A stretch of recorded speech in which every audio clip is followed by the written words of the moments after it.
Hello and welcome to the Ganru Show. I'm Golda. I'm Wanru. I'm Rodney. And this is a podcast that's just like hanging out with your three best friends. It's like fitting into clothes that you used to wear in high school. Oh, weren't you in High School Musical? Yeah. No, it was an American Mall, the musical. Heard of it? Exactly. It's like painting a masterpiece without having to cut off one of your ears. Oh, yeah, that's good. It's like going back in time and dancing with Fred Astaire. Aww. In today's episode, we'll be sharing life advice for the professional artist. And you'll find out why Rodney is since been banned from every Japanese restaurant in America. And Japan. Japanese-Filipino relations have been strained. So, let's get started. So first up, we have a new segment we call Ask Your Tito or Tita. Now, I'm here with two preeminent Filipino-American actors and artists. Where? Melody Batui's here? I didn't know Melody was going to be Dante Bosco? No. Golda and Rodney. So I thought it'd be really fun to play an improv game with them where I would pretend to be like a relative of theirs and ask them questions and they'll answer as one of their relatives. So who will you be channeling today, Rodney and Golda? It all depends on the question. Yeah, we're going to just vacillate among our family members. Because, I can't pick any one. Yeah. Because they're all so good. They all have many wonderful facets to their Filipino-ness. Like a gem. Yeah. Yes. Okay, and just for those out there who don't know what a Tito or Tita is, can you just define that? It is the Filipino way of saying aunt or uncle. Aunt is Tita and uncle is Tito. Mm-hmm. So if Rodney was my uncle, I'd call him Tito Rodney. Mm-hmm. Okay, gotcha. And I'd be Tita Golda. Yes, but they're going to be channeling all their Filipino relatives. So here we go. First up, Tito or Tita, I have a question for you.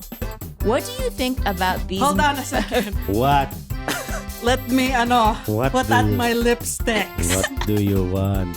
I'm Sige. I'm sleeping. Is this a bad time, you guys? Nah, it's good. Come on, Wanru. Hurry up. Go ahead. You're Chinese. All right. I'll get right into it. We're also Chinese. I know. You know what? That's why it's self-loathing. If Golda and Wanru had a baby, it would be me. Aww. Filipino Chinese. Are you Filipino and Chinese Yes. mixed together? Yes, I'm Filipino To. Chinese. My Okay. last name is To. Okay. I mean, Rodney's last name is To. Okay. All right. So, Tito, Tita, what do you think of these millennial food trends? All right. First one is charcoal water, which is water with lemonade and charcoal in it. Go. That is dirt water, You're no? going to die. That is the river water. Why you want to drink black water? No, it's good. It like detoxifies you. It's detox. That- No detox. That's why you just use soap. Yeah. No, it cleans you out from the inside. Use soap. You don't need when you go, you go poo-poo. That is all you need. That is Why what... you got to do this extra credit? Then you just swallow soap. There, yon. Clean your... That's the way to do it. To clean your puwet. And then they charge you $20 for... $6.95. I just go. That's highway robbery. What is this charcoal? What's this a charcoal? Is it for a barbecue? No, It's barbecue no. water. Maybe that's good. That sounds delicious. Okay, all right. How about this? I'm gonna eat next after I drink my charcoal water, a bowl of cauliflower rice, low carb. Huh? It's rice made out of cauliflower. Get out of my house.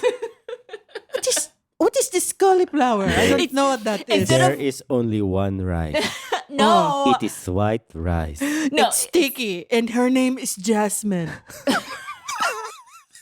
This is why everyone's gonna get diabetes. Cauliflower rice So? is more healthy. It's full of Diabetes. fiber. We're Is- all going to die soon, huh? Yeah, if God wants you to have diabetes, then who am I to not eat the leche plan? Am I bigger than God? No. What are you, a white person? Gas. I hate it. Wanru, what is your other question? Oh, okay, fine. All right. Well, let's talk about some things in the news. I want to know what you guys think about this, okay? In the news, I read that a woman put an octopus on her face, Right. To take a picture? Pusit. Oh, delicious. It makes sense. Is there vinegar nearby? Oh, did They she fry it? douse it. No, it was Delicious. alive. Douse It it. was Shut up. alive. Oh, okay. It was alive? Before they kill it and cook it, right? Or maybe she bite its pakengkeng when it That's was sad. on her face. What's up, Pakingay? Pakengkeng is the It's your- reproductive. It's your flower, Wanru. It's Your your treasure. flower. Oh It's my your goodness. treasure. It's your Treasures. Victoria's Secrets. It is. It's your bebot secrets. Okay, well, this lady thought it would be funny to put the octopus on her face for a Oh. photo op, and it bit her. Instead of she biting it, it bit her, and it caused an infection. Like 2 weeks later, she had a pus-filled bag in her face. What do you guys think about that? What do you think, Tito Where Rodney? did she get that pusit? Pusit? Is a pusit is that is the Filipino way to say that I put- octopus. I put lots of live things in my face and nothing bites me back. It's because of her her energy is not good. That's why. Okay, Tito, what have you put on your face? You said you put a lot of live things on your face? I put a lot of live things on my face. Sometimes what? you don't, Is this a G-rated program? so it's alive. So of all the live It's- things you put on your face, did they ever bite you? Well, I plead the fifth. Okay, The anyway. answer is yes. ooh, So basically what we've learned from that is don't put it on your face, eat the thing. just eat it. Eat it before it can eat you. If I had a nickel every time I heard that, I'd be a very rich person. Tito, Eat it. Don't put it on your face. Eat it. Okay, Tito, Tita. All right, what about this news? Bastos talaga. Of course. Ooh, That's why you called me here. I'm going to church after. Okay, what do you guys think of this? So in Florida, because Uh-oh. Florida is where all the wacky news comes out from, right? Burglars invaded a warehouse and stole $2 million worth of merchandise. And what they stole is the Hispanic or Latino Spanx called fajas. Faja. It's like Spanx, but it's for the Latino market. They stole $2 million worth of Wow. these goods, and now they're on the black market. What do you Wow. guys think of that?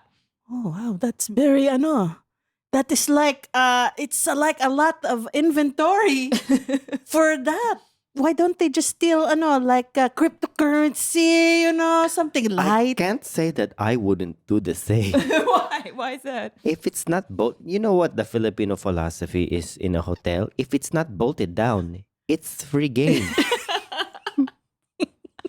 So, Why to- not then? too bad. TV remote? I'm about to take this microphone home with me and these lights. But Tito, when you take that TV remote home, it's not going to work on your TV. I can sell it.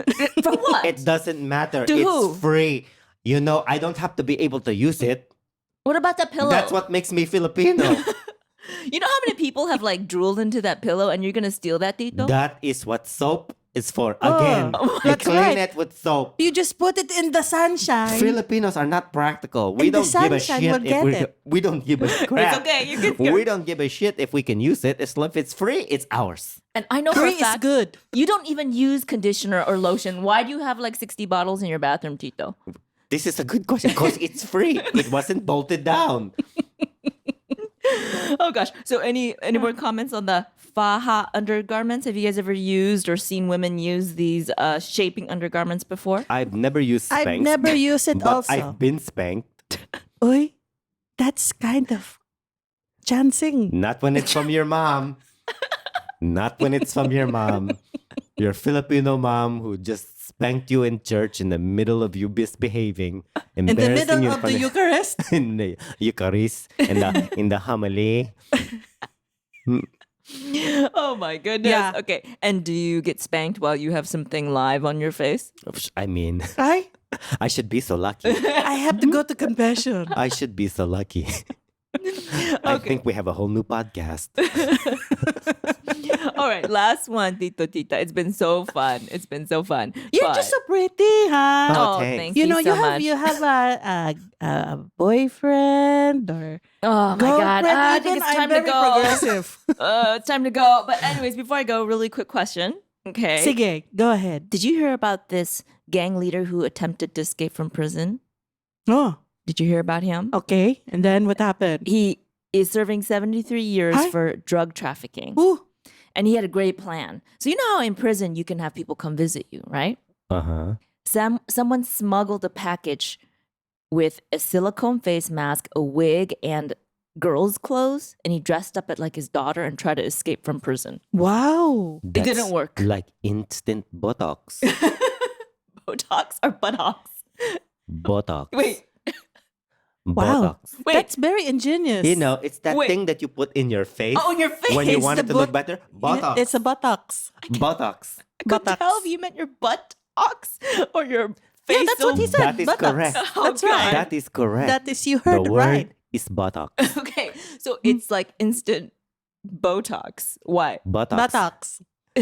Because it's I like think we're saying the same. it's like an instant facelift. You guys Right? are right. I'm wrong. I'm Right. wrong. Your pronunciation and then is you right. don't sweat. This is Filipino spelling bee. The word is Botox. Botox. How do you spell that? It's something you put on your face to make it look good.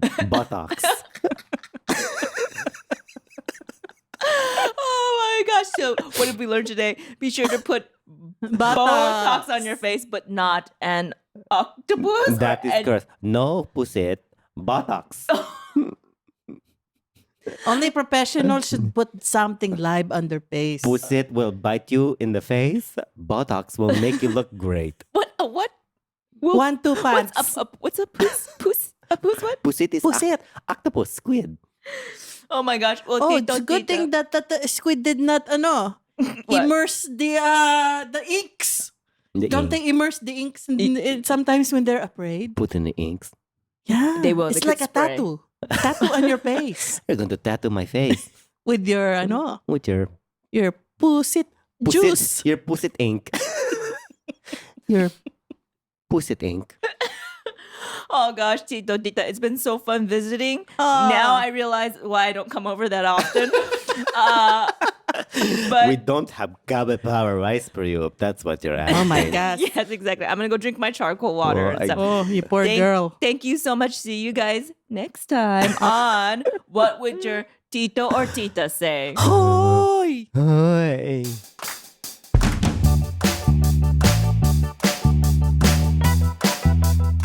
Today's topic is life advice for the professional artist. And to help us with that topic, we have a special guest, Rodney To. Woohoo, Rodney. Hi, Hello, ladies. Rodney. Rodney and I have known each Hi. other for how long, Rodney, do you think? Approximately 15? 15 years. 15 So years. since we were two I know. In the playpen. in the playpen. Since the womb. in the Yeah. playpen, as it were. Yeah, we've known each other for a Yeah. long time. And then, Wanru, how long have I known you now? No defined time. When did you do that gig in New York? Hmm. Because that's when I first introduced myself to you. I don't know. Oh. I don't remember. Well, I'll look that up later. Yeah, but we'll figure a that out. good 6 to 7 years ago, at least. Yeah. Oh, more than that. Maybe 8 years More ago. than that. More than that. Yeah, Yeah. gotcha. So Rodney is a proud Chicago native, and he is an actor. He's also a very talented producer and director. He's most notable for the role of Typhoon on NBC's Parks and Recreation. Mhm. And he's also, I was super excited when Rodney told me this the first time it happened. He's a series regular on he is also recurring on HBO's Barry and has recurred on Fox's Rosewood and all 4 seasons of Wilfred on FX.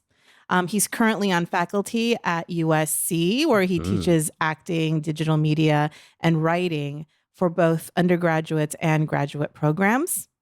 He's also guest lectured at Studio School and is frequently asked to speak on digital media and self-driven content. So welcome, Rodney. Hello. Thank you for having me. This is Yeah. exciting. Yeah, we're excited to pick your brain dry we're with gonna advice. we're gonna suck it dry like a crab shell. Do you So- guys eat all the Take it. guts? Do you guys There's eat all the not guts? much I'm there. going to suck it all There's out. not much between the ears, ladies and gentlemen. So, I mean, one of the reasons why we asked Rodney to be a guest on the podcast is number one, because he's such a wonderful person and, Yeah. and friend to us. And, extremely supportive, talented, Funny. and just such a Handsome. talented. Hear that, Mom? Hear that, Mom? Amazing metabolism. I've made an impression on some people. I know you wanted me to get into chemistry, but I decided against it to make these people happy. Thanks, Mom. Thanks. Auntie Jean, Tita Jean. So the topic today is life advice for the professional artist, and we wanted to pick your brain a little bit, Rodney, about what the life of a professional artist is in your vantage point, Mm-hmm. and also to get a sense of from everything that you've learned so far in your life, if there are any nuggets that you would want to share with folks out there. So I guess just to start. Maybe, how do you define a professional artist? What does that mean?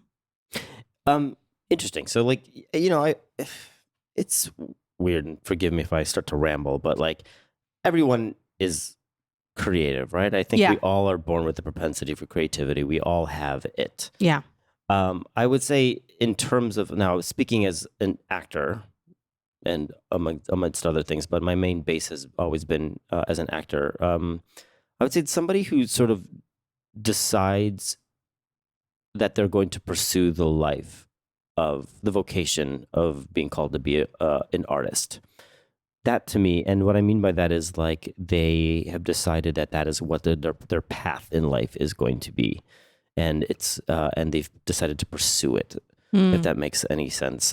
So in terms of a professional artist, it's somebody who's decided that is going to be their life. They decided to pursue it. It's not just something that's sort of living on the side. That's sort of a tertiary experience to them, that it is something that it's their daily existence. And that to me it's the life I know that I've chosen for myself. So that's how I define it. It is, unlike a lot of professions, it's not,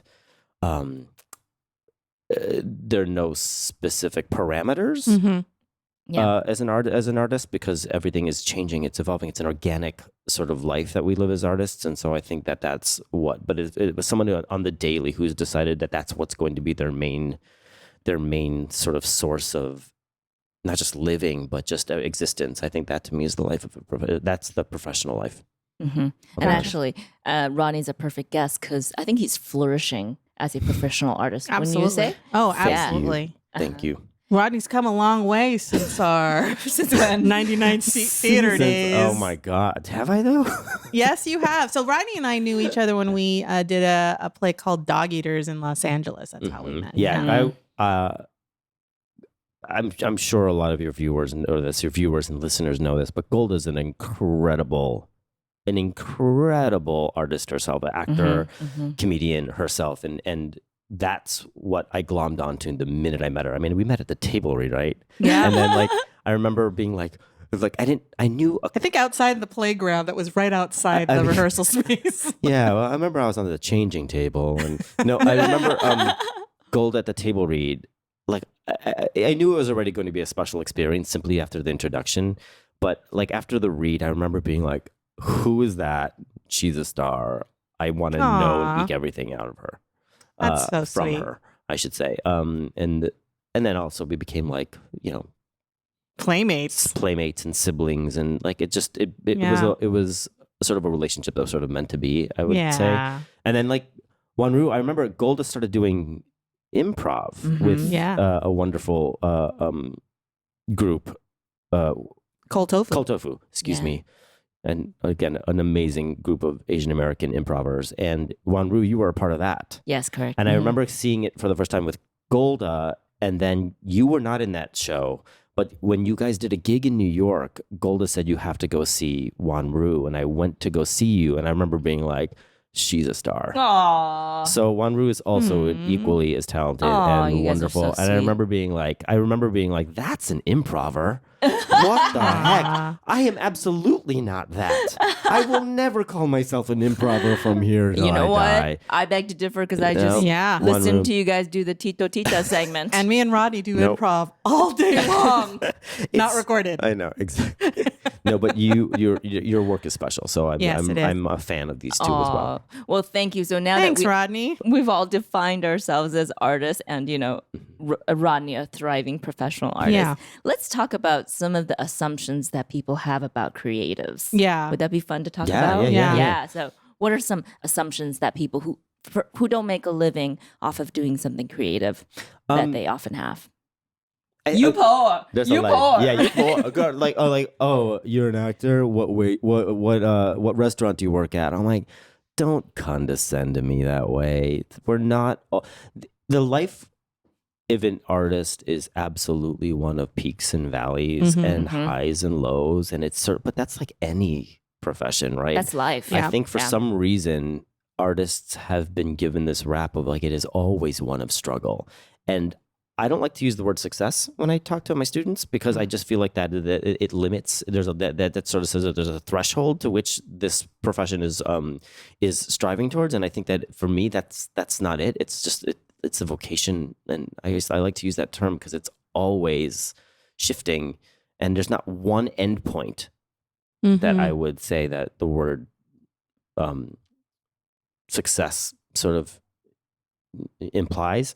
But I would say like it is difficult, but it is not always a life of poverty and struggle and us like freaking out at every given moment. Yes, absolutely. That is heavily involved in it. But I often think that usually I encounter it a lot from people, and it feels incredibly patronizing and even condescending when people say, like, oh, you must be this, or you have a job at USC because you can't be sustaining yourself in any other capacity. And I was like, that's absolutely not even the case. Do you know what I mean? I know a lot of successful quote unquote artists who are scientists and medical professors. I met an actor who's a doctor recently. And Ken Jeong is a doctor. Ken Jeong was a doctor. Was a doctor or is a doctor? Yeah, I think he's still like technically a doctor. I don't know if he's practicing. But. Would you like to sponsor the Ganru show, Ken Jeong? Because you're not broke. So there's that. Call us. Yeah. I also would say I think that. Sorry, go ahead. I was going to say another assumption, sort of going off of what you're saying about that it's how should I say, you have to be poor. It's like, I don't think it should, people view like artists and actors are like, they live in a fairy tale fantasy land and they're just trolloping through life without having to deal with any responsibilities. Oh my gosh. Or they view them like, oh, they must be struggling. They must be like dirt broke and, struggling and that actually being broke and being miserable is part of their art. Like it fuels their art. I don't think it has to be so extreme. I couldn't agree more. Yeah. It doesn't have to be that extreme. You're not forsaking one for the other. Right. And Yeah. I feel like that to me, that's a very, very common misconception. And I have to say, like a lot of us as artists have also bought into that notion. True. You know what I mean? Yes. We Good can't, point. Good point. And so like I think that to me is something that I also encouraged actors to really like to own the fact that you can be an artist and not be broke, and you can be an artist and not be struggling, and you can be an artist and be incredibly and thrive and have everything that any traditional route. You can have family, you can have jobs, you can have a car, you can own a house. Oh, what's that? That's crazy. That's why I was so thrilled when you had Liz Pan on to talk about that, because it's absolutely the case. We are absolutely a thriving part of society. I think that we just have bought into this notion that we are coming from a place of lack at all times, and that's absolutely not the case. Another thing that I would say is that actors, they get a bad rap from being narcissists. That's a good one. And that's something that that I've always said that like that's not the case. I actually think that there's of course there is Hollywood, right? There are a lot of people who are really sort of like me. But I would say throughout my career, most of the actors and artists that I've encountered that I really, really admire are people who are quite the opposite. Yeah, some of the most generous people They're the I most know. generous, sort of selfless actors. people. Yeah. Yeah. Yeah. I just did a job at the Ojai Playwrights Festival. And it was a profound experience because it was a theater festival that was done exclusively for these playwrights developing, these preeminent playwrights developing their work, and it was the most like selfless, generous, like generously spirited gig that I think I've ever had. And that reminded me that there's a lot of really, really, really wonderful artists looking and desperate to give what they have that is special to the world. And I think that that's something that is very, that most people tend to forget, that that's what we ultimately want to do, is to give of ourselves and our work to the world, which is why I call it a vocation. Yeah, I mean, I think that's one of the things that I think that's definitely worth kind of digging in a little bit there, is when you look at the life of a professional artist, what are some of the, you said peaks and valleys. What are some of the peaks that you've experienced in terms that I've experienced personally? Yeah. I mean, if on a practical level, on a very like business level, I mean, obviously, like booking, I've booked some really wonderful TV work. Yeah. I mean, Parks and Rec. And getting to work with like greats like Amy Come Poehler on, and, you know, and Retta. Bill Hader and Retta. Bill Hader. And Morris Chestnut and Elijah Wood and Jason Gann and then all the people who are not necessarily household names. Yeah. Like, I've worked with some really, really, really great people, and those experiences are some of the peaks. And getting to work to see peaks for me are not simply just actors I've worked with. It's also like the creatives, the showrunners. I admire people who are able to create at that level, and then sort of like and to that degree, it's such a massive undertaking to create a show on any level, whether it's theater or whether it's television or a movie. And I admire people who have the fortitude to be able to do that, and the wherewithal. And I've worked with some greats there. Getting to peaks for me are like, again, Ojai was an incredible experience working with like actors and directors and playwrights who I've heard of before, and many of whose work I've already admired.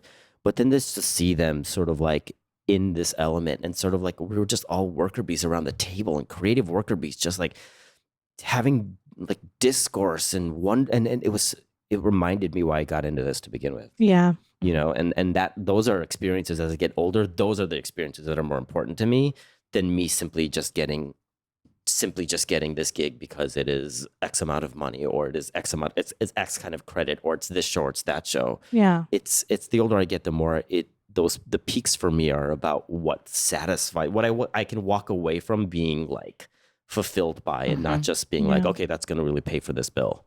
You know what I mean? I don't think we've ever talked about this between you and me, Rodney, and we've been friends for so long. Maybe it's a shallow relationship because I've never asked you this question. And that is... What's your name? How do you spell your name? I've never asked you this question, which is what was the trigger for you? What made you decide to, you know, go into acting and a creative life and to become a professional artist? Was it any one event or any one thing? I can honestly say this. I can trace it back to one person. Oh, you're this welcome. Her name is Wanru. Her name is Melody Batui. My name used to be Melody Batui, and I changed it to Wanru. So all kind of goes and now back to her me. name is Tamlin Jamina. Oh my God, I can trace it back. Okay, who is it? I'm sorry, I didn't mean to. No. Pull focus. I went to back in Chicago, I went to a technical high school. So while I dabbled in theater, I didn't come from the theater background. Like I wasn't a creature of the theater. I didn't go to camps. I didn't I wasn't doing Annie when I was a kid, and there was none of that stuff. So I went to college for chemistry, and I went to... Oh, no, really, legitimately, you went for chemistry. Yes, I did. And then when I went there, I was overwhelmed the first semester. So I decided to, my advisor, my academic advisor told me to look to the bulletin, back when there were bulletins, like literally these catalogs. With like paper? Yes. That's this. Wow. It's weird. That? It comes from trees. Who would have thought that? So we opened it. I wanted to take a class that had nothing to do, because I was overwhelmed my first semester, and he opened it to acting for non-majors. And it was a class that was taught by a Jesuit priest, Gerald Walling, God rest his soul. That. Yeah, Gerald Walling. And I'll never forget it. I took his class, and he said to me after like the first week, he goes, "Have you ever thought about doing this?" And remember, I was just doing this just to break up my day. Right. It wasn't like I was like, "You guys, I think I'm being called." It wasn't like that at all. It was like, it was nothing precious like that. I was like, I guess we're going to learn about Stanislas. Like today, like I never thought of it as, being Filipino American, being a product of an immigrant family and growing up in going to a technical high school. I never thought about the creative life for myself. So I took this class, and then he was the first person to say, audition for me. And I didn't even know how to audition. Like truly, I didn't know how to audition. So I did this. He directed this play. He didn't. Did he direct it? He didn't direct it. No, I think he directed it. I forgot. Well, whatever happened, if he directed it or someone else directed it, it was a play called The Physicists. Oh, A Dürrenmatt play. To this day, I love that play. And I auditioned for it, and I got the part of a little boy in it. Nothing's changed. And I remember I had one line, and the line was, and I didn't even know what accent it was. I think the play takes place in Germany, maybe, but I had a British accent. I was like, Let's hear it. "A piece of electric wire, Fräulein Doctor. It was lying on the floor." That was my line. and scene. Bravo. And so I remember doing that thing, and that because he encouraged me to do that experience is what set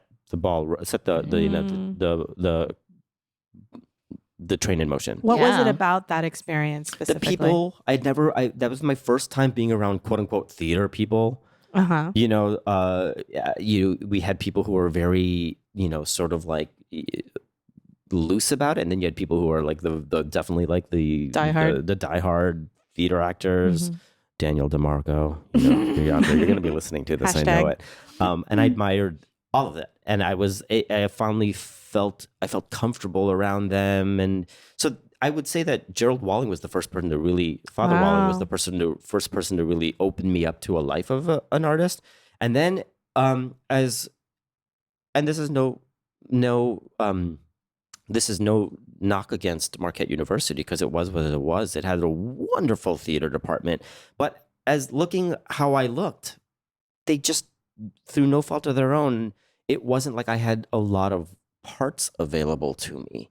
I did work. I did get gigs at Marquette, but it wasn't something that I felt like I was constantly sort of moving forward in my career as a actor in college. So I auditioned for the Milwaukee Repertory Theater as an intern.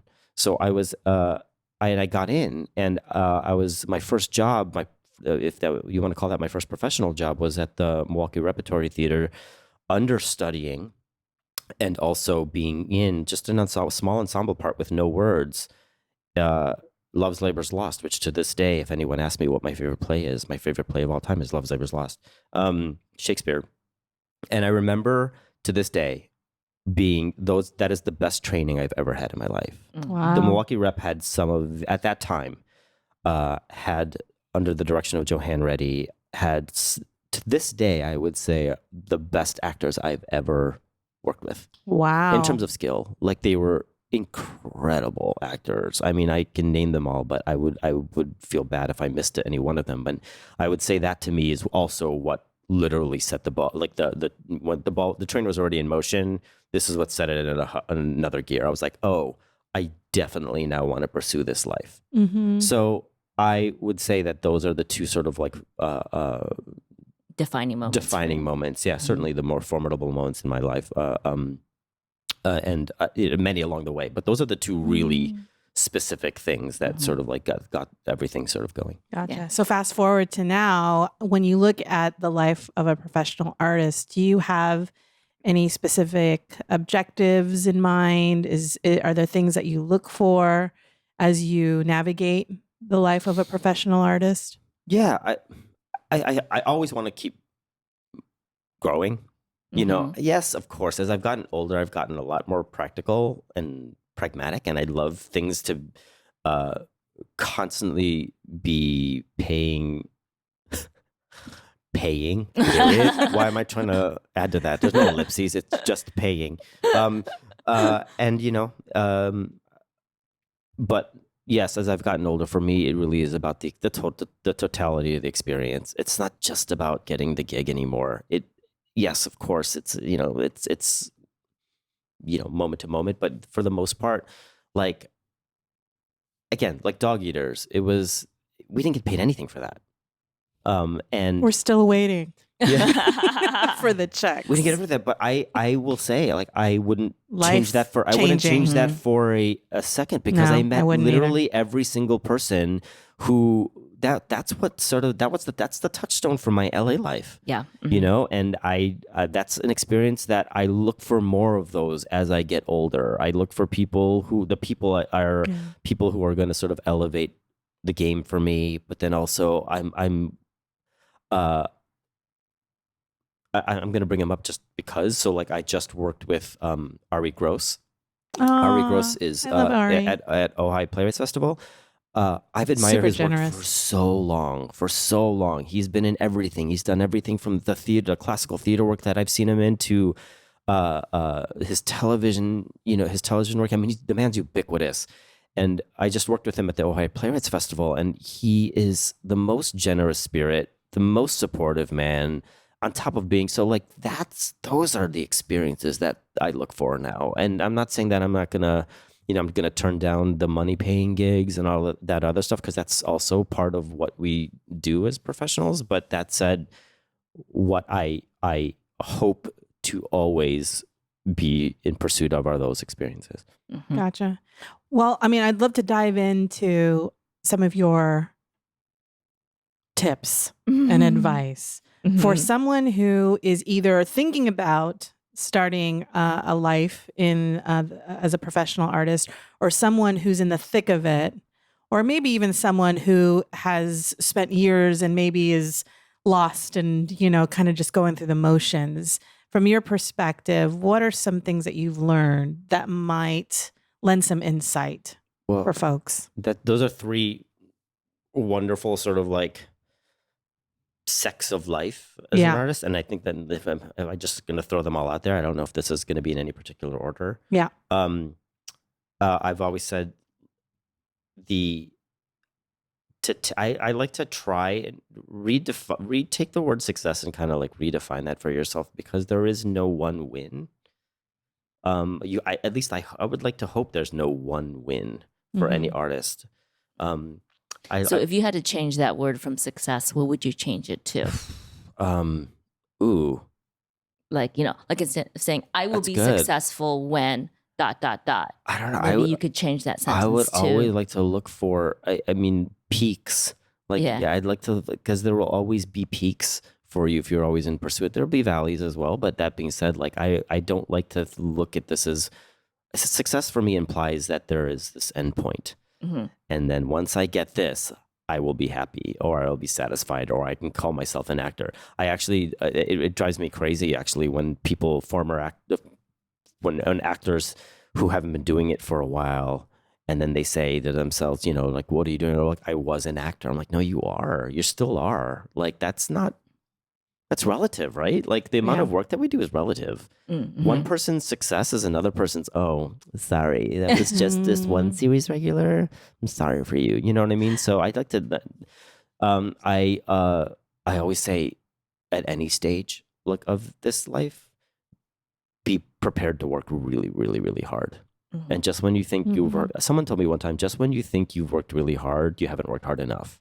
And it's just who is that? Is that your mom? No, no. It was somebody who I don't even remember. I think it was somebody in New York. I feel like maybe a director I've worked with. I don't know. It was somebody. It was a really profound statement to me, because this is a very, very it is a lot of work. Can you give us some insight as far as when you say be prepared to work very hard? Can you give us a sense of the intensity of what does that mean exactly? The work never ends for me. Okay. It doesn't stop. I feel like even watching a movie is part of the work. Even being a good person to another person that you're working with on a set or in the theater space is part of the work. Showing up on time, you guys, this is one thing that actors get a bad rap for, and they are absolutely responsible for it. Like, there's literally no excuse to being late. I don't buy it. I just don't. I call me old school that way. I just don't buy it. Rodney was totally on time today. He was early. Dude, 1 minute early. I'm like, I get, Mom, it's because of you. My mom was so late all the time. It gave me anxiety. And consequently, I just don't ever want that anxiety. So I'm hyper early. Yeah. Like this was almost late for me, and I just showed up on time. It serves you well though, because the work ethic, being on time, it's just like I value what we're doing here. I also yes, that's great. That's a great way of putting it. Also, not only value I the work that we're doing here, I value other people who made the effort to be on time. Yeah. Like I value their life as well. If I can just touch upon the work thing, I read this book which really changed my mind about creativity and artistry, and it's called The War of Art. Ooh, no, I've never read that. Yeah, so The Art of War is a famous book about war, but this guy named Stephen Pressfield, he's an author. He wrote the book The Legend of Bagger Vance, which became a movie, right, with Matt Damon. And Will Smith. He talk about vocation and talk about being compelled. He did so many things in his life. He said he did all these things to avoid writing. He got married and got divorced. He became an alcoholic.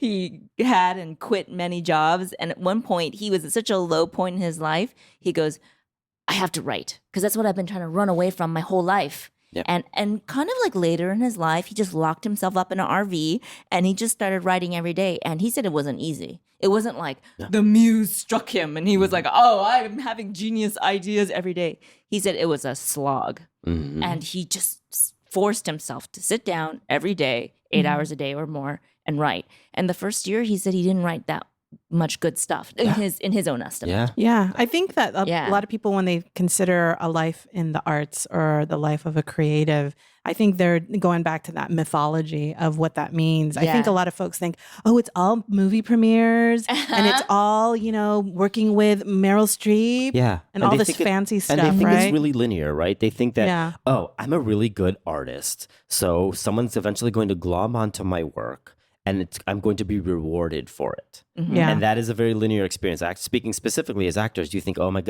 good actor. I'm going to get an agent. Agent's going to give me auditions. I'm going to go in and I'm going to knock their socks off and I'm going to be a star. Yeah. Like if I wish it was that linear and it's not, right? So I think the life of an artist is mitigating all of the stuff mitigating the parts of it when it's not showing you, giving you any sort of reward. Right? Like, and that it is. And still putting in the work. Yes. And putting in the work and being willing to put in the work. It's like going to the gym, right? You go, you exercise, you don't walk out of the gym and you've instantly, you're instantly happy with your body, right? You may feel good, but you may not hop into a mirror that same day and be like, oh, they're the results, right? And that is the thing. You keep going, because it's all in service of hopefully one day you being able to get to a point where you're like, wow, I like what I see in the mirror, right? And I feel good about myself. And it's the same thing as an artist. Like we constantly should be always working towards whatever it is, being a good person and just like hanging out and being able to do something like this. It all goes into that endless well of creativity that you will always have to draw from at some point in your creative life. And that to me is, whether it be traveling, whether it be a family, whether it be kids, whether it be your job, whether it be anything, whether it be something that yoga for some people, whether it be exercise for some people, whether it be some people are obsessed with cars. I mean, like whatever it is, that's all part of what's fueling your artistic life. Because at any point, you'd be shocked at how quickly you're asked to call upon that stuff. And I think that's all part of the work that we do. Wouldn't you also say though, Rodney, that in as much as you should realize that there's a lot of work that's involved in being a professional artist, that there's also that flip side too, right? It's a bit of a balancing act as far as having that commitment, having that diligence and, understanding how hard you have to work, but also that there needs to be a balance. And I think you spoke with us about that too. Yeah. I mean, I would say that the balance for me is finding those things that sort of can being an artist can be incredibly intense. Like we can be in our heads all day, every day if we want it to be. Sorry, that's how I got acid reflux. But I I know. I'm a stress case. For real? Yeah. You got an You'd ulcer? be shocked. Are you sure it's not the garlic fried rice? It's also the garlic fried rice and the lechon that I eat on a daily basis. So It might be a little bit of that. More. don't come for me, people. Don't come for me. And the coffee I drink in the morning. And the Coca-Cola, Doritos. And the Doritos that they fed me beforehand. No, but it was also stress. How am I still alive? Seriously, can someone like DM them or something? And then you're like, hey, you need to figure out your life, kid. I would say for me, it's about finding the things that also remind you that like to be a part of life and take you out of that headspace. Mm-hmm. I don't say necessarily take you away from it, but kind of take you out of it and kind of like if that makes any sense, and just give you like time away from it, a little bit of time away from it, and just to separate it from a little bit, just so that you can come back to it and be reinvigorated, and like whether it be sports and exercise or yoga or pottery making, anything that takes you out of it. Like I think that's some people are fortunate enough to have jobs that's wonderful. Yeah, Wanru, better than anybody. Like and Golda as well. Golda, we have our day jobs as well. Yeah. Actually, I was gonna say that's actually a nice supplement. So for those of you who have a very rigid job, it's nice to have something creative, and for something that's, like you said, it's not stepwise. It's sort of ambiguous. You form your own path in the creative way. It's nice to have something concrete. So you worked with this actor. Oh God, his name escapes me. Ron Swanson.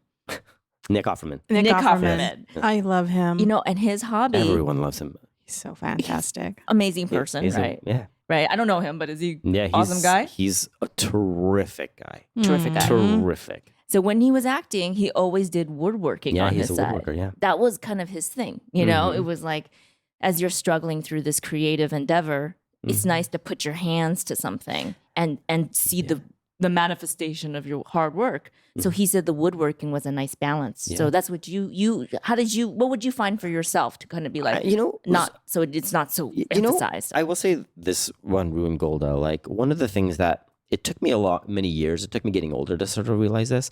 I've worked many day jobs. I've worked corporate America. I've worked, in the hotel industry. I've worked many, many day jobs, and I continue to have. USC is essentially a day job, right? But that being said, it took me so many years for me to get rid of this notion that a day job on some level means I'm no longer a creative. Interesting. I've never heard that before. Mm-hmm. Yeah, there's a lot of people who they feel that doing a day job is somehow doing a disservice to your life as an artist, right? It takes you out of it, or oh my gosh, I'm in pursuit of money, or pursuit of my bliss. And I was like, something snapped in me, like switched in me, and all of a sudden I'm like, wait, those are they're not mutually exclusive. Like it is, you actually taking care of your life is very much in respect to your life as a creative. Mm-hmm. Like if you're able to survive, you're able to create art. Mm-hmm. Mm-hmm. Period. End of story. Like if you're able to like eat, you're infinitely more creative if you have food in your mouth. Yeah. Do you know what I mean? You're infinitely more creative. You're infinitely a better actor if you are able to get to your audition with the money with the car, and the job that you needed to come up with the money to pay for that car. Like I feel like it's not mutually exclusive, and I think a lot of actors, and I try and tell my students this, you guys don't think that if you will come out of school or come out of class and you're working a job and it's absolutely in service of you being a creative. So in other words, professional creative. Like if someone says, "Oh, if I could just dedicate 100% of my time towards creative endeavors, but oh no, I nobody's supporting me. I have to pay rent, and so I work at Starbucks.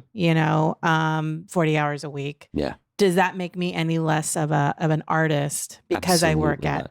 No, I would, again, call me an old man here, but I admire that. I admire somebody who's literally able to say to themselves, I am not giving up my life as a creative, as an artist, but I also have to service it, and I also have to like maintain it. And that is absolutely what we do as artists. It is 100% part of your life. Your responsibility as an artist is to take care of yourself and your livelihood. So how do you reconcile the thought about having just a fierce commitment to the life of an artist? how do you reconcile being able to still have that commitment to being an artist while at the same time knowing that I got to eat tomorrow? How do you balance those things? Without trying to sound self-aggrandizing here, I think I'm a prime example of it. I have to pay bills, and while I'm lucky and fortunate enough to work in television, I've also, like nowadays television doesn't pay what it did, 15, 20 years ago when it was simply network and cable, right? There's all these other platforms that sort of now the resources have been spread thin. So consequently, actors have had to resort to the whole, getting back to the practical end of things and having jobs, right? So day jobs. And I would say that, yes, it's a lot of work, and just embrace it. It's a lot of work. And it doesn't mean that you can't be creative and have a job. And you can't have a job and not be creative. Like, I think there are people who have like this, the 9-to-5ers and our corporate America, but guess what? There's also time there. You have to figure out the time to feed that other part of you. It is just a commitment to it, right? And the reverse is true for those people who want to do a lot of theater and stuff like that, but they have to pay their lot. They have to, you have bills to pay and you need health insurance to cover. You need to work. So guess what? You need to reconcile with yourself that going and taking a service job or going and working at a Starbucks is not losing yourself as an artist. It's actually, if anything, it's you're helping to inform, right? Yeah, you're reinforcing it. Absolutely. So that, to me, it's just about the commitment and changing that mindset that they're mutually exclusive, because they're absolutely not. I think that's a tremendous, if I could boldly say, that's a tremendous relief. Because I think that there are a lot of folks out there that probably feel like, oh, if I don't 100% commit to the life of pursuing my passion of being an artist, then have I failed as an artist? Yeah. And maybe I should just stop. But what you're saying is no. No. Yeah. I will say there's one thing that I would like to impart, and watch me forget it here. But I will say that as what specifically I was going to say? Oh my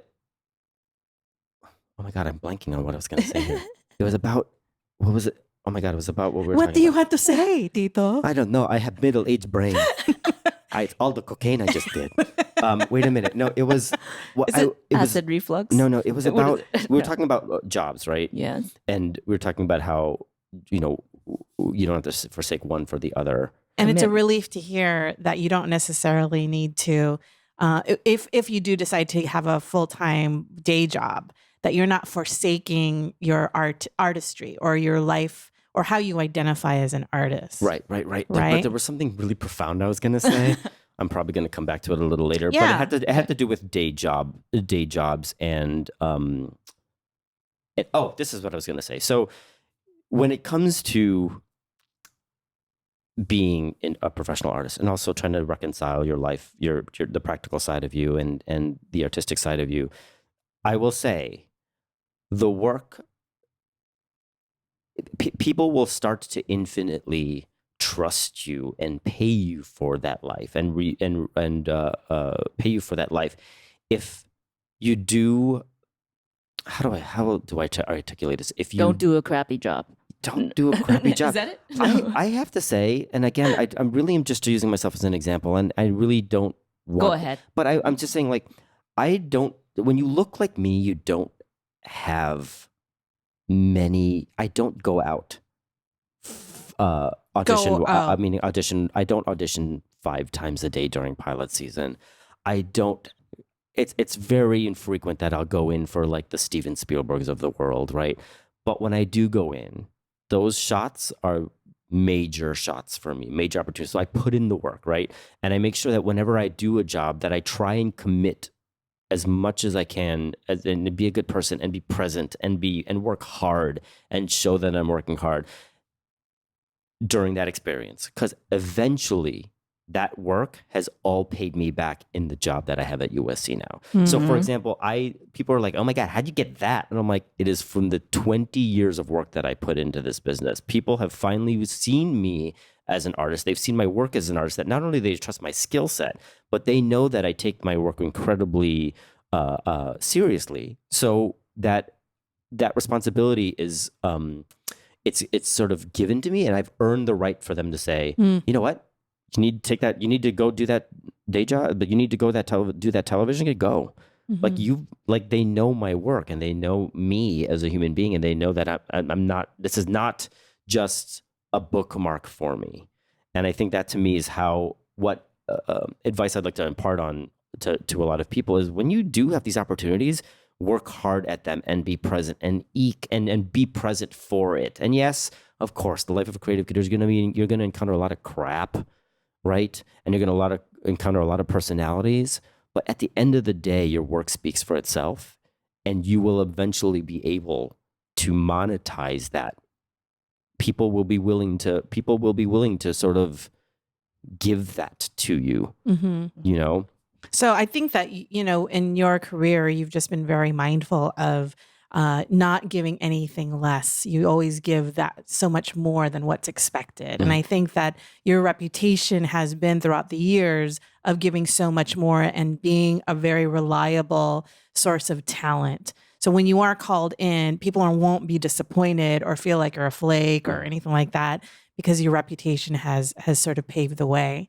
What would you say would be another sort of mindset, maybe now that we're talking about mindsets here? What would be a good mindset for folks to focus on if they are in a life as a professional artist?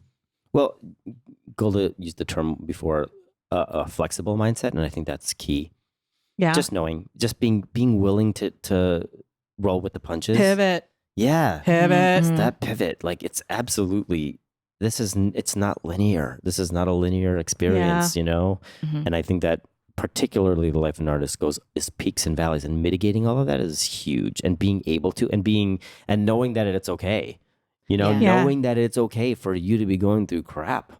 Because that's part of the experience. It doesn't make it any easier, but knowing it just sort of like helps you sort of get through it quicker, I would say. So having that flexible mindset is going to save you a lot of crying. And I know a lot of artists. I know a lot of artists who are they're very linear, and that's fine. It's completely fine.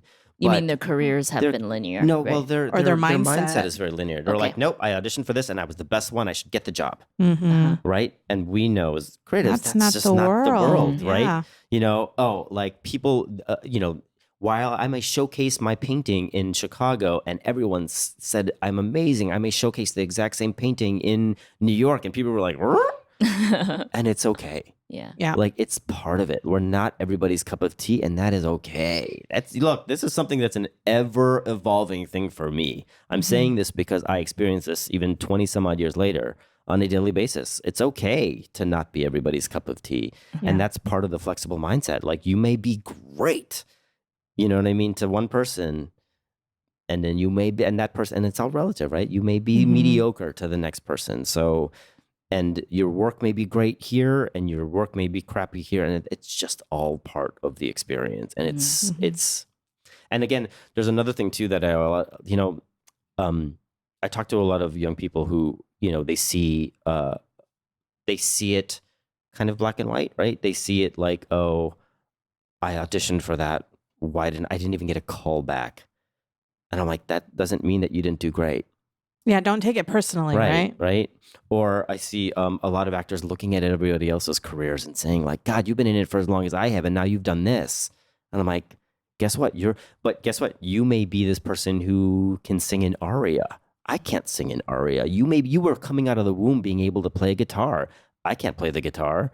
I was very fortunate enough to be able to go into a room, audition for something, and get it. That doesn't mean that I'm any better of an artist than you. It just means that your lot in life you have to work harder in life at getting that next gig. I have to work harder in life at being able to sing. Right. You know what I mean? Yeah. Right. So I just feel like it's all part of this sort of flexible mindset that you speak about. Okay. All right. So as we are nearing the end of our segment, let's cover the tips again, shall we? You had your tips, right? Frosted tips. Frosted tips. Black Backstreet Boy in sync. Felt tip. Okay, what was your very first? Just the tip. Just the tip. This is the Filipino Cute. anti-pregnancy plan. Just the tip. Cute. What is that? Q-tip. Cute. Oh, Q-tip. Don't Q-tip. put it all the way in. Don't You'll get stick an it. infection. You're going to get vertigo. Okay, so wrapping up let's summarize your tips from the first one. What was the very first one? The commitment Commitment. to the life of an Yes. artist. Or committing to the life of an artist it's something like, it's not something you can sort of do half. You can do it half-heartedly. You can. Like, there are a lot of people, plenty of people who do it.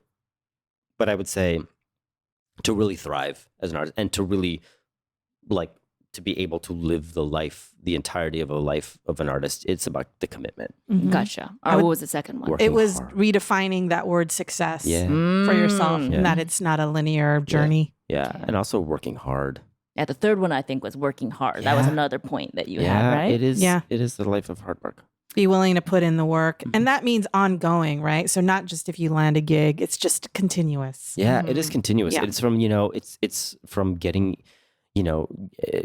training, Yeah, from doing plays, yeah, from doing improv shows, to doing a podcast, yeah. to Yeah. doing all of it is part of the work that you put in, and then also Be Yeah. flexible. be flexible. I think be flexible was one of Yeah. your main points, Yeah. right? So it's a flexible mindset, and it's also a growth mindset, Also, right? embrace the business aspect of it, actors. Yeah. That'd be a fifth tip. Embrace the I business hear a lot aspect. of actors being like, "I'm so bad at business. I'm so Oh, bad at yes. the business."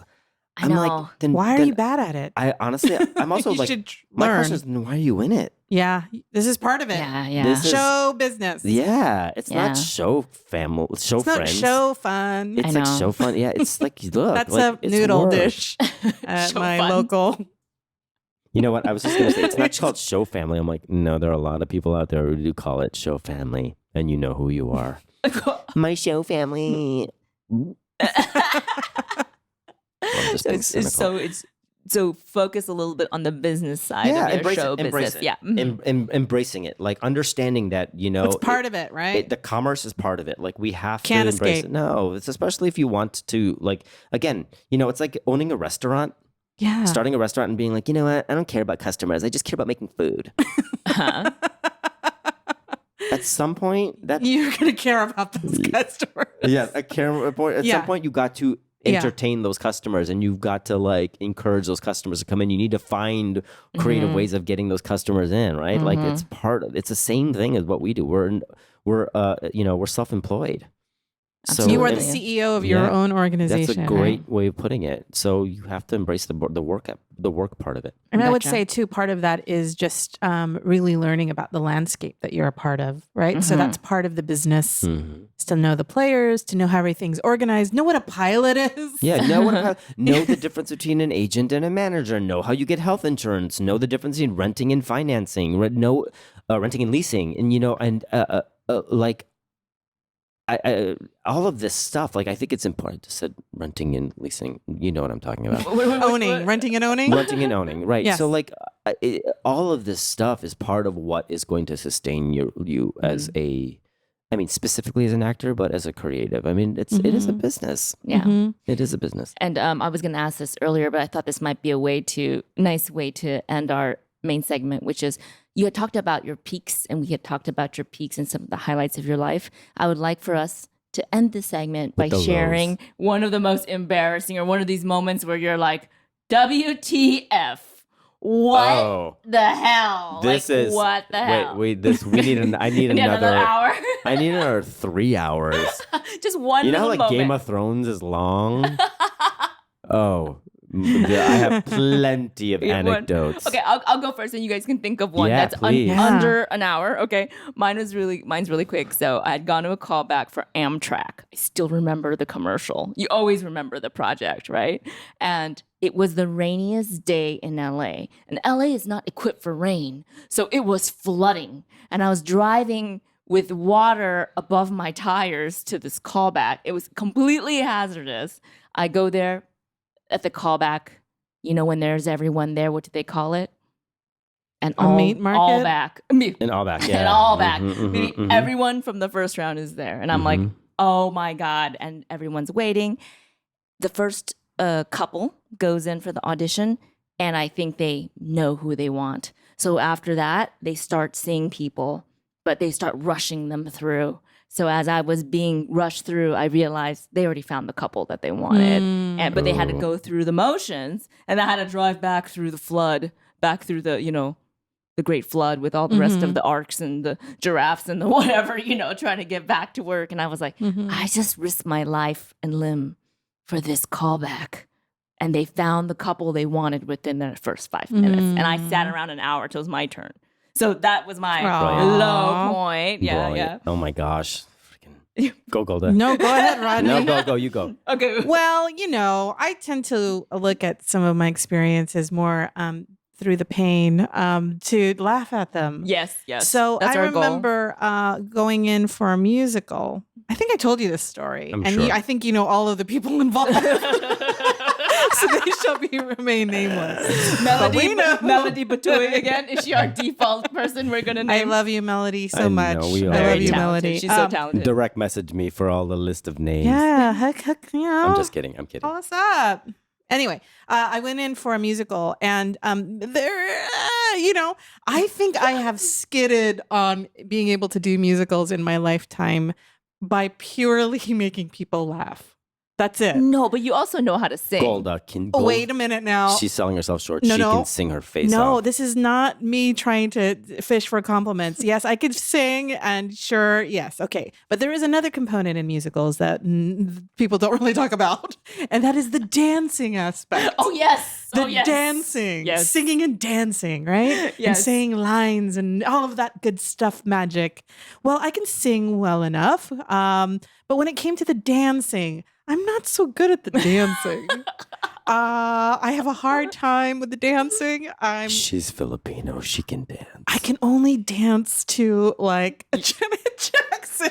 No. To Janet Jackson? No, I can only dance to like Your own choreography. yeah. Like your own, no choreography. Yeah, just and your from the own. waist up, I don't know what's happening from the waist down. So, anyways, I went. do. So I went in for the dancing portion of the audition, and the God bless him, the choreographer was Reggie Lee, our lovely, lovely friend Reggie we were Lee. naming love you, names. Reggie. I'm only saying it because he was fantastic in all of this. So Everyone's going to Google what Reggie Lee's choreographed and they're going to figure it out. It's going to be amazing.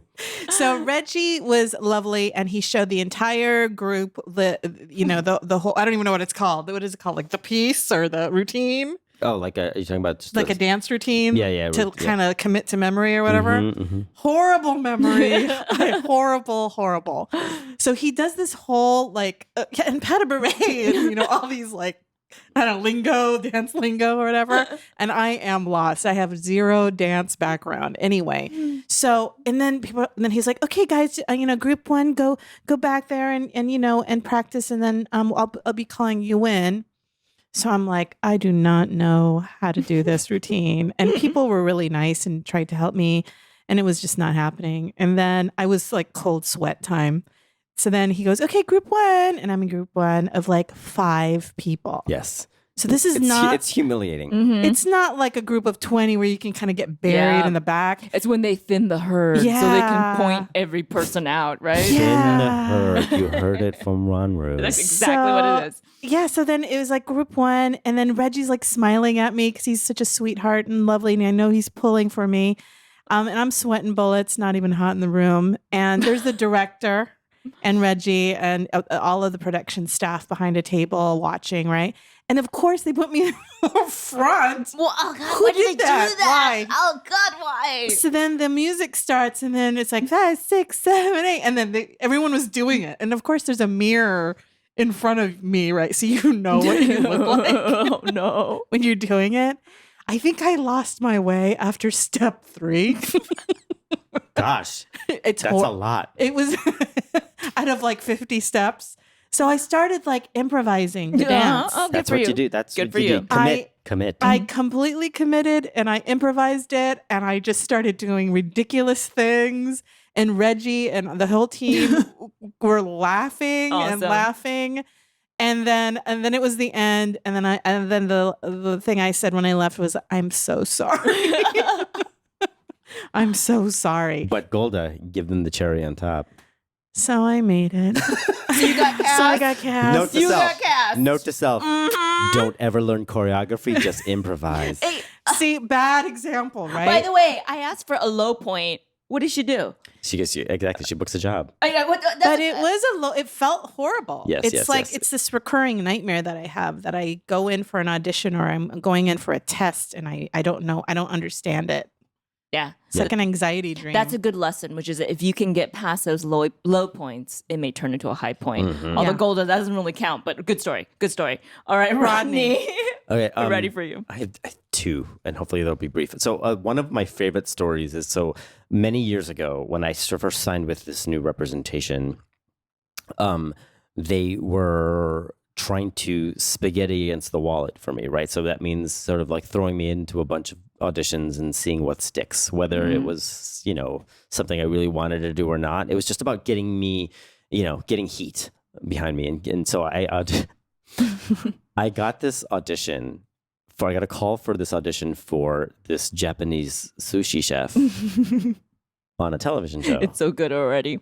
And I am not Japanese. I've never claimed to be Japanese. I love Japanese food, but I've never claimed to be Japanese, right? And I went in there, and of course, the lines were like, whatever, there were like 3 lines, and it was one of those moments where I was like, they're not going to give it to me. I look like a damn child. Like, why are they're not going to hire me to play a sushi chef on top of it, right? So I get there, and of course, they're like these older Asian American men who are wearing Japanese like chef outfits. Oh, they came prepped. They came prepped. I mean, these guys were not playing, and I came very much like this. There was not much in a different. polo and shorts. Because I and then this is not something I'm proud of, but I was like, it's not going to go to me. I'm not going to really think too much about this. Whatever. I remember being on my phone, and they called me into the room, and they were like, and I did. Rodney only has like 3 things in his bag of tricks. It's not much. No, British accent. No, you know the quite British literally. I have like accent, 3 right? things. You know what I mean? And I think I've used them all here on this podcast. So that being said, this will be on his reel. This is my whole career. So I literally went in there and I made them laugh. And the casting director goes, so do you have can we just give this in a Japanese accent just to give the producers an option? And I said yes. I didn't even think. I go yes. And I wanted to get out of there so fast. I didn't even try. I didn't even think about trying. I just did it because I was so sure I wasn't going to get it. I did it in a Filipino accent. And how did Which is not Japanese.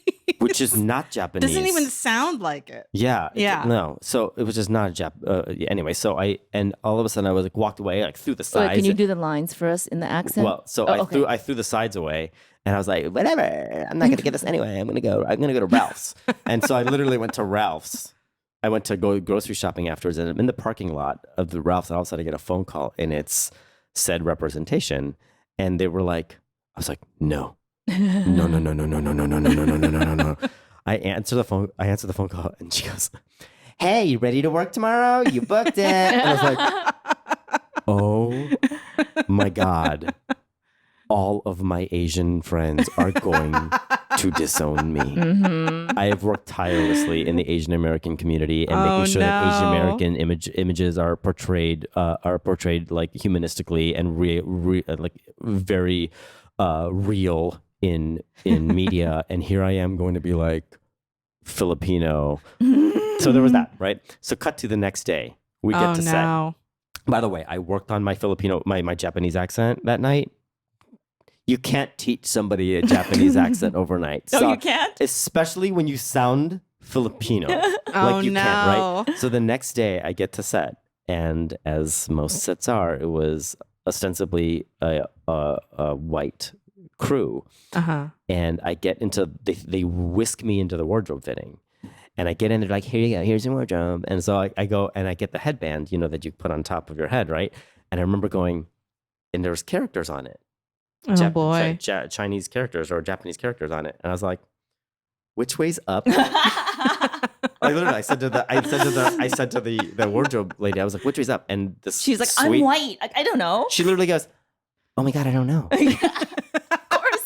They're So she asks another person, this sweet African American girl. She goes, "Honey, which way's up?" And she goes, "How am I supposed to know?" Hell if I know. So then she goes, "Should we Google it?" I was like, "How are you gonna Google which way? Like, you don't even. What do you type in? Which way are Chinese characters faced? Right? So Japanese characters. characters. There are Chinese characters in Japanese, right? Yes, right? there are. Is So- there? Oh, see, I don't even know So that. I was Look like, at that. she looked at me and she goes, "I have a solution." And I was like, "What?" There were Japanese extras in the restaurant. Oh my Oh, God. boy. They asked me to go up to them. They're like, "You're Asian. They won't Oh, hate dear. you." So I remember going up to them. I was like, I remember going to them, and I'm gonna grab this. If you were one of the Japanese extras, like legit Japanese, like I went up to them, like And check out our YouTube if you want to see this. I literally go and I go, "Hi, I'm an actor in the show, and they gave me this, and which way's up?" he literally, hand to God, he literally goes, Flipping it around. because I was gonna put it on upside down. You Oh my offend God. me Yeah. and my ancestor. It's upside down, you idiot. And then literally I was out like, the sun always rises in Japan. The sun is up, okay? I'm like, "Yeah, but you're making $80 an hour." So I'm making 1,000. So like it was so ridiculous. Yeah, but that was one of my most. That's a humiliating story. Wait, so what happened with the role? You didn't tell us what you So did in the role. So I did it, and it recurred. Oh, what? And now he's getting lovely residuals. I'm getting lovely. It was a recurring job. It wasn't a recurring till I made a recurring. Exactly. So you made in an it- opportunity in for it- you. Yeah. In it, I walk the lead character. You guys, people are gonna Google it and figure it out, and you guys are gonna. I'm gonna be the face of like Asian racism within the adult community. no. Like literally, my first episode. I think my line is like one of the high schoolers. They frequent this sushi restaurant, and the high schooler comes up to me and is like, "Hey, what should I drink?" And I say one of my lines is Japanese green tea. I literally, it's like, I turn around, they introduce my character, and I turn around like this, and I go, "Japanese green tea." Gosh. And Tito, you work at the I- Japanese restaurant? I literally like made myself have these like these like imaginary blinders because I could feel all of the Japanese extras looking Oh, at, like literally when no. I like the minute I said it, I could feel them going. All eyes on him. Literally, and we kept doing it over and Oh over my and God. over. So it was a lot of like Japanese green tea, Japanese green tea, Japanese green tea, and they're like, "You sound like you're from the sticks of Manila, and you will not escape our stares." A wrath. It was like You and still get the letters, the hate mail? Oh my gosh, I'm surprised that there was like some ninja and like all going like, I was like gonna die in the middle of the set. Like it was awful. But yeah, Oh that was my one of my God. first experiences. Yeah. But you know what? All of us. It all turned out. We all persevered, and 2 out of 3 of us actually booked the job. And what a Yeah. great story. What All great of our stories are. Yeah. At the least, right? A good Yeah. story to regale. Oh my Yeah. gosh. So thank you so much for joining us. Of course, And thank you. sharing your wisdom. And Yes. Congratulations on this. I know how much work goes into this, and you guys creating your own content. That is literally the only way to go nowadays. You can't escape it. You should not escape it. And what they're doing is remarkable, and it's what we all need to take a strong lesson from. I'm proud of you. Ah, Thank thanks, you so Rodney. much. Thanks All so right. much. All right. So that brings us to the end of today's episode. Life advice for professional artists. Thank you so much, Rodney, for being here today. Thank you for having me. This was fun. Yay. know. I'm so glad. We had so much fun with you. But as you leave today, as you're driving home, or in the next coming days, As your driver is driving you home. what will you take away with you? And either Golda can start, Rodney can start, or if you want me to, I can. Rodney, our guest of honor. What do I want people to take away? I would say, like, I would encourage people to keep creating, to not stop creating, to just keep doing it, no matter if you're getting paid for it or not. To just keep doing it, because this is all a massive muscle and they atrophy. And also, when people keep talking to me, one of the questions I get asked the most is, how do you get an agent? or how do I get your agent, or how do I get a manager, or how do I get, this job or that job? I'm like, the truth is, sure, there's no one way of getting any of that stuff. Fans, jobs, like there's many ways of getting all of this stuff, but I feel like the one thing that sticks, that's the most consistent, is somebody falling in love with your work. So Great. for you the only way to really consistently get fans and people to really take notice of you is for them to really fall in love with your work. So if you're auditioning and you're not getting those jobs, and if you're close but you're not the person who gets the gig, just whatever it is, just keep doing it. I always say there's no person stopping you from doing your art but yourself. That's fantastic. That's a fantastic thing I'll take away. Just keep doing it. Yeah. Wow. That's great. How about you, Golda? What will you be taking away?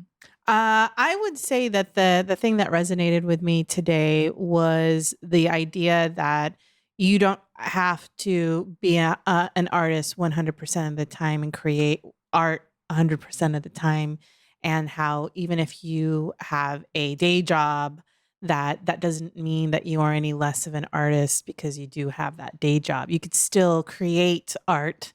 You could still be an artist. You can still identify as an artist without having 24/7 doing that thing. That being said, you still need to, strengthen that muscle, but it doesn't make you any less of an artist. And I think that's something that there are a lot of folks I know that are in that situation, including myself. So that was a relief to hear. Mm-hmm. Oh, It's a relief to hear. So that I'm taking that away. And if anything, it's empowering to want to create more art, because now I don't have anything standing in the way. Mm-hmm. Yeah. What about you, Wanru? So my takeaway would be do a crappy job at your audition and you'll book it. That's 100%. That's what I learned from Golda, and that's what I learned from Rodney. Just don't even be prepared. Don't even really study the lines or wear the right costume or really get any musical dance training. When in doubt, fuck it up. No, I'm teasing though. The real thing that I'll take away is just be prepared. Like you said, just train. It's like going to the gym so that this is what they say about the old people. And I'm not calling you guys old, but I'm just saying they tell old people to go to the gym because when they're in the bathtub and they slip, they can catch themselves and not break their fucking head open. Do you know what I mean? Yeah. And it's just being fit in general. And I know Golda and Rodney, even though they're kind of teasing, I'm teasing them right now. I know they had the wealth of talent and they were trained and ready for the moment so that they could, even though they said they did a bad job, they were actually doing a pretty good job in their auditions. Yeah, that's a really good phrase, being ready for the moment, because you never know when those moments are. Like, you may think it's the audition, but it may come out of nowhere. So this working and keep creating and making sure that you're always doing it is always a great thing to be prepared for the moment. Yeah, absolutely. There's been many of those moments in my career where all of a sudden I'm like, oh, here we go. And then, I get a job because of it. Mm-hmm. I didn't anticipate. Yeah. Yeah. So if you liked today's episode, Hire me. hire Rodney. Let me be your dancer. Hire Golda to dance for you, and hire Rodney for all your Japanese American accent. Hi, J.J. Abrams. I'm available. You know what? None of your shows have ever been taken place in the Philippines. Change that. No, you know what? No, they won't hire me if it's in the Philippines. I could see us. Okay, I'm just going to pitch it right now. Hey, JJ. Cheers Company. Oh, I love that. There you go. Who's Come and knock on a door. I want to be Jack. I'll be Jacqueline. No. Jack, John Ritter's one of my heroes. Okay, I'll be Chrissy. Wait, that means I got to be the girl with the You're bangs? Janet. No, no one likes to be Janet. We need You could a be Mrs. Terry. Roper. Oh, yeah, Mrs. Roper. That's true. That's true, too. Or Larry. JJ Abrams. Three's Company 2020. J.J. Abrams doing Three's Company is a brilliant idea. Yeah, he's going to love it. Why He's gonna not, love man? it. Expand. Elevate. So if you know JJ Abrams, please share this episode with him Daniel- or anybody Daniel who will Day listen. Kim, Yeah? you have a production company now. Gemma Chan. Yeah, She's so beautiful. She's gorgeous. Absolutely. I love her. and how would you share this episode with Gemma Chan or JJ Abrams? We tape each episode live, and you can watch us in all our glory on YouTube. So all you need to do is just look for The Ganru Show. Every time you do share an episode with somebody, whether on Facebook or Instagram or on email or just by telling them verbally, we definitely feel it. We can see it. And it makes all the difference in the world. You might think that it doesn't, but it does. So thank you in advance, and thank you for everyone who's already done that. Yeah, and you can share us by listening to the podcast on YouTube or sharing it through Apple and Google Podcasts, Spotify, Overcast, Stitcher, and you can ask Siri or Alexa to play us on your home pods and phones by The Ganru Show. The Ganru Show, yes. Yeah, so yeah. until next time, I'm Golda. I'm Wanru. And I'm Rodney. And this has been The Ganru Show. I'll see you later. Bye. Bye.